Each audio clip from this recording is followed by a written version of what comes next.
Hello po mga kababayan, mga kaibigan, mga katokis at mga kapot. Kamusta po kayong lahat? And muli, welcome po dito sa ating mumunting channel, ang Simply Tokis Vlog. Tayo po ay magbibigay ng ating komento, opinion at reaksyon sa mga mainit na usaping pang-politika sa ating bansa. So pag-usapan natin mga kababayan, ito pong pumalag ang ABS-CBN dito po sa claim ng Supreme Court, dahil ito po, nagamit po ang ABS-CBN report, ginamit ng isang ponente dyan sa Supreme Court sa paglalabas niya ng desisyon sa impeachment case ni Sara Duterte. At yan nga po ang naging basehan, isa sa mga naging basehan para po sabihin niyang unconstitutional ang impeachment case na hinain kay Sara Tokmol Pusit Duterte. At ganun din po, ito pong si Amy Marcos, talaga pong binabanatan niya, binastos niya, winawalang hiya niya ang kanyang pinsan na ngayon ay kasalukuyang speaker ng mababang kapulungan dyan po sa Kongreso. So, shout out po muli lahat sa inyo and may God bless us all. So, unahin natin mga kababayan, ito pong ulat dito sa politico.com.ph. Pumalag po ang ABS-CBN sa Supreme Court. ABS-CBN denies, pinabubulaanan po nila ang Supreme Court claim it reported no plenary vote on Sara impeachment. Oy, Marvic Leonen, magpaliwanag ka. Paano mo nasabi na iniulat ng ABS-CBN na hindi nag-plenary ang HOR during that impeachment? No nagdi-discuss na yun si majority leader, sino ba yun? Yung taga Mindanao yun Napanood ko po yun sa isang vlogger Nag-plenary po ang HOR tungkol dyan sa impeachment na yan. Nakagather sila ng 1/3 vote of the total members of House of Representatives. Pero doon po sa sinabi ni Leonen, base daw po sa ABS-CBN report, hindi nag-plenary. Kaya inaalmahan po ito ng ABS-CBN. ABS-CBN has disputed a portion of the Supreme Court's decision that it reported that the House transmitted the article of impeachment to the Senate without a plenary vote. Nakakahiya po. O kayo mga senador, lalo ka na Chis Escudero, kayong mga abogado dyan na nasa Senado, mga senador, nabasa nyo ba talaga yung 97-page na desisyon ng Supreme Court na sinulat ni Leonen? Biruin mo, ginamit niya ang report ng ABS-CBN na nagsasabi daw di umano na hindi nagbotohan sa plenary ang HOR. Walang plenary na naganap. Kaya pumapalag po. Ano kayo ngayon? So galangin ang desisyon ng Supreme Court. Sabi nga ni Soto, flawed Flawed, may mali. Kayo na mga pro Duterte, 19 kayo. Ayan, tignan ninyo. Sa uluhin nyo, tandaan nyo ang mga pagmumukha nila at mga pangalan nila. Magkakapatid, 4 na magkakapatid na grupo yan. Cayetano, Ejercito, Estrada, Tulfo at Villar, 8 sila. Ilan dyan mga re-electionist sa 2028. Hindi na natin kailangan ng mga taong ganyan na isang pamilya lang ang sinusuportahan. Ayaw ng accountability, lalong-lalo na si Erwin Tulfo, walang yayan. May pasabi-sabi pa na ituloy na, yung pala boboto rin. Boboto rin ng yes to archive the impeachment. Wala talaga. Oo. Walang paninindigan. Ayan. ABS-CBN News respectfully clarifies that the article cited in the Supreme Court decision, ayan ayan na. Mga senador ng mga gunggong on the impeachment of Vice President Tokmol did not state. Pero saan kinuha ni Leonen yung decision na yon? Yun yung kanyang interpretation. Why out talino ni Leonen? That the House of Representatives transmitted the articles of impeachment to the Senate without a plenary vote. Ayan, pinabubulaanan po. O ikaw, Leonen, magpaliwanag ka. Paano mo na-interpret yung napanood mong balita o nabasa mong balita na galing sa ABS-CBN? Kinokontra ka na ngayon dito. ABS-CBN is disputing footnote 30 on page 8 of the decision. O, Leonen, sinulat mo to. Ikaw mismo, ikaw ang ponente, ikaw lang at ikaw lang ang sumulat nito. Di ba? O, paano ka nag-come out dun sa decision mo na sinabi mong hindi nag-plenary ang HOR? May video evidence, nakalagay pa sa record. Bakit mo ginamit ang ABS-CBN? Ngayon, kailangan kayatang idemanda. Libelous yan, mga kababayan. Libel o ABS-CBN, kaya nyo bang idemanda yung isang Supreme Court Justice? Pwede ba, mga kababayan? Yan nag-cite na kayo, gamitin nyo na yung dokumentong yung decision na ginawa niya. Footnote 30 on page 8. Di ba? Last February 5th, 215 of 306 members of the House or more than the required one-third signed the impeachment complaints against Duterte. Ayan po. Under the 1987 Constitution, a verified complaint or resolution of impeachment filed by at least one-third of all the members of the House shall constitute the article of impeachment, and trial by the Senate shall forthwith. Diba? Trial by the Senate shall forthwith proceed. Nakita nyo? Pinabubulaanan po ng ABS-CBN. We did not state. Wala silang daw sinabi doon sa report nila. Pero si Leonen, saan niya kinuha yun? O baka naman may pinutol na video ang ABS-CBN, pero nakita ni Leonen? Ang tanong, na isa publiko ba yun? ABS-CBN, kaya nyo bang idemanda ng libel si Leonen? Diba? Impeachable officer din yan. Diba, Leonen? Saan mo nakita? Magpaliwanag ka.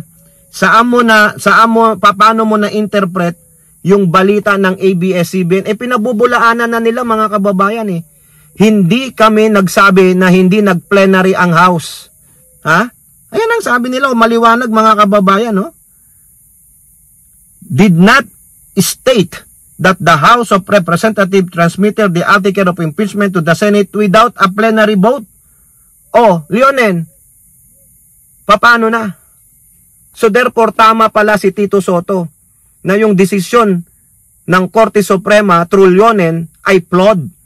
May butas. Yan footnote. Yang footnote 30 on page 8.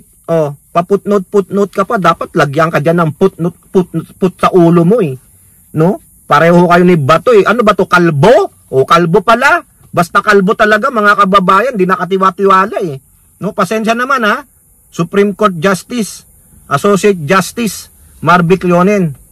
Sabi mo, hindi nga kayo Diyos hindi kayo gods of justice. Talaga naman, tao lang kayo, nagkakamali. Ngayon, paano mo i-rectify ito? Ngayon, naka-archive na yung article of impeachment sa Senado. Ano gagawin ninyo? Maninindigan na lang kayo? Nagkamali kayo? So, okay na po, okay na, mga kababayan. Manindigan na lang tayo, maski na mali tayo, panindigan na natin yung pagkakamali natin.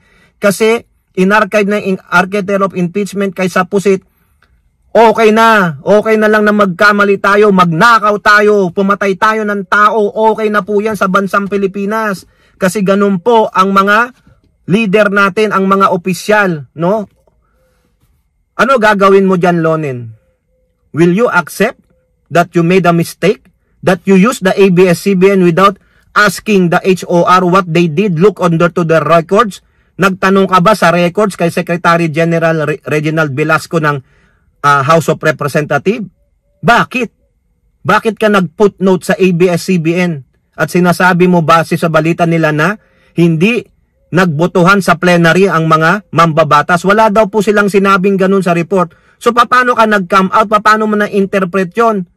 Ay, Diyos ko! Ang talino talaga, mga kababayan. Ewan ko na lang. O eto naman, yung inyong isang senador dyan, no? Na mahaba ang baba, na nagalit sa kanyang pinsan. Ewan ko ba't nagagalit ito sa kanyang pinsan. Ang sabi niya, bago po siya bumoto ng yes to archive, ito ang sabi niya, si Speaker ang palitan, Amy Rips Romualdez House in voting against BP impeachment case. Bakit ka nagagalit? sa House. Trabaho ng House yan. May nag-file ng impeachment case. Alam palang hindi gawin ng HOR yung mandato nila. Di ba sabi ni Escudero, pinoroprotektahan nila ang konstitusyon. Ganun din ang HOR. Ayun ang nasasaad sa HOR. Bakit mo ngayon i-chastise ang mga bumoto sa impeachment ni Sara Duterte? Di ba? Bakit? Wala bang nakalagay na impeachment sa konstitusyon? Bakit hindi ba impeachable officer ang Vice President? Di ba isa sa mga impeachable officials? Senator Aimee spewed a mouthful against her cousin. Bakit sinisisi mo si Martin Romualdez? Ang sisihin mo, yung kaibigan mong Tokmol na pusit. Baka pare-pareho kayo, hindi nyo kaya ang salitang accountability. Ang gusto nyo na lang, laging may impunity, the pattern of impunity, para pag nagkagawa kayo ng mali, hindi na kayo lilitisin. Ayan po ang mga halimbawang ipinapakita ng mga mambabatas, ng mga politiko, mga public officials. Lead by example of what? Corruption, impunity. Yan, walang accountability, wala po. Speaker Martin as she urged members of the House of Representatives to replace him as he voted to archive the articles of impeachment. Sabi niya, sa mga mahal kong kongresista, may suggestion po ako. Suggestion lang naman, huwag niyong mamasamain kasi inaatupag niyong palitan ang pinili ng taong bayan. Ibinoto at minahal. Bakit di niyo na lang palitan ang tao na kayo lang naman ang pumili? Tingnan ninyo. Ikaw, Aimee Marcos, ang mga kongresista ay binoto rin ng mga representante ng bawat bayan. At sila ang representante ng nasasakupan nila. So therefore, yun ang hinaing ang kagustuhan ng mga tao through their representatives. Si Sara Duterte, binoto rin sila. Pero yung kaibigan mo, gumawa ng kabalbalan. Di ba? Mga kababayan, wag po kayong maniniwala dito sa sinabi ni Aimee Marcos. Binoto at minahal, binoto at minahal natin. Pero nung nakita natin along the way na may kabalbalan siyang pinagagawa, di ba dapat maging accountable siya? Para lalo siyang mahalin ng mga mamamayang Pilipino na hindi niya tatakasan itong mga akusasyon sa kanya? Huwag mong gamitin ang taong bayan na binoto at minahal. Correct yan sa una. Pero along the way, during nung panunungkulan niya, lalong-lalo na sa DepEd, ano ang mga pinaggagawa niya? Yun po yun. Dapat hindi lang tayo titigil dun sa binoto at minahal. Dahil sila ay public officials, they are subject to scrutiny. They are subject to check and balance. Along the way, nakagawa siya ng pagkakamali. Ayon po. Ayon po sa mga records. Ayon sa investigasyon ng TRICOM, pero ayaw niyang sumagot. Ano yun? Di ba? Tapos ang babakbaka mo sa speaker, anong nagawang mali ni speaker? Wala ngang sinasabi yung matanda. Matanda naman na pala yun. Sorry naman speaker expression lang po yun. Di ba bakit patuloy mong binabakbakan? Bakit hindi mo pagsabihan yung idol mo o yung BFF mo? Harapin mo na nga, Beshi, para matigil na ito. Di ba? Bakit papalitan si speaker? Anong nagawang mali? Ang dapat palitan ninyo ay yung presidente ninyo dyan sa Senado. Na may umaming insertion. Na hindi alam ang salitang forthwith. Di ba? Ano kaya yung speaker nyo na lang ang palitan nyo? Ayan. Kaya nyo yan. Sino ka? Lalo ka lang itatakwil ng mga kongresista. Ang kakampi lang sa'yo yung mga Duterte natics. Nakakahiya po ito. Ang kapal talaga ng baba. Ay mali, ang kapal ng mukha ng isang Marcos na ito. Nakakahiya po talaga. Wala akong pakialam maski ng Marcos siya, pero nakakahiya ka. Biruin mo sarili mong pinsan, binababoy mo, wala namang sinasabi sa'yo. Ang maganda, ilabas mo yung baho mismo ni Martin Romualdez para malaman namin bakit galit na galit ka. Di ba? Wala Dahil bakit? Hindi pumayag na bigyan ng confidential fund yung BFF mo na hindi niya nga alam ipaliwanag paano niya ginastos Sino ngayon dito ang bastos? Sino ang walang modo kayong magkaibigan na parehong tukmol? Kayo po, ano pong inyong masasabi? Comment down below and don't forget to like and share. Hope to see you in the next videos. Bye-bye. God bless.